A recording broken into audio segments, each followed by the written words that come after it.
Everyone wants to be the holiday hero when it comes to decorating. This year, it's you with this simple-to-make arrangement. You'll need a candle stand, some styrofoam, moss, glue, pumpkin, candle ring, and some berries. Sure Stick is just a tool that makes life easier for florists and designers. It's a sticky clay that stays on even when it gets wet. I use it because hot glue doesn't stick to everything, especially metal, glass, and textured surfaces. You only need a little bit, add some hot glue for overkill, twist on your styrofoam, and you're good.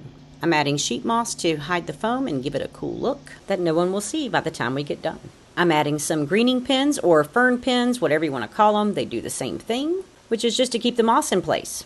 Now we're going to add our candle ring. And before you ask me what size candle ring did I use, it really doesn't matter. Use the size that fits your candle stand. And if you're not sure which size fits your candle stand, invest in a measuring tape. I used fern pins to secure the ring in place, and now we have a really great base to do the rest of our arrangement. Our pumpkin is going to fit nicely right in the center. But before we commit to attaching it, we're going to go ahead and build around the base of our arrangement.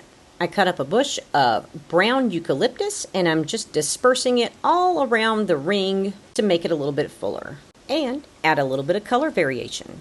Now I'm going to add a contrasting color and shape by putting in these orange berries.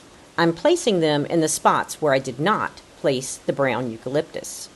You don't want to hide the work that you've already done because it makes no sense to do it if you're just going to cover it up. Now that we've got our layers in, we're going to put our pumpkin in there and size it up. And yes, it still looks cool, but we're still not going to attach it just yet. We're going to introduce another color and a smaller size berry, which is going to give us a little bit of depth and dimension. We're just going to slip these in to all the open spaces between the orange berries. Spinning your candlestick around while you work ensures you get good coverage. Now, let's make a bow. And a bow is totally optional. If you like the way yours looks without a bow, don't make one. If you don't know how to make a bow, I have a couple of quick, easy tutorials on my channel that you can watch and learn. The bow is our final touch of glam in this piece, and we're done. Some of you have probably already forgotten that I have not attached the pumpkin to this piece. My OCD friends are probably yelling at this video right now, when are you going to attach the damn pumpkin? The answer is, I don't. Not in this video, at least. Don't be mad. It wasn't to torture you.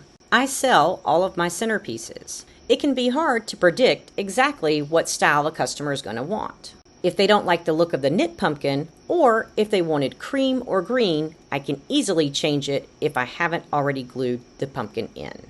There is a method to the madness, and now you know the secret to doing a quick, easy customer customization. Try saying that 3 times real fast.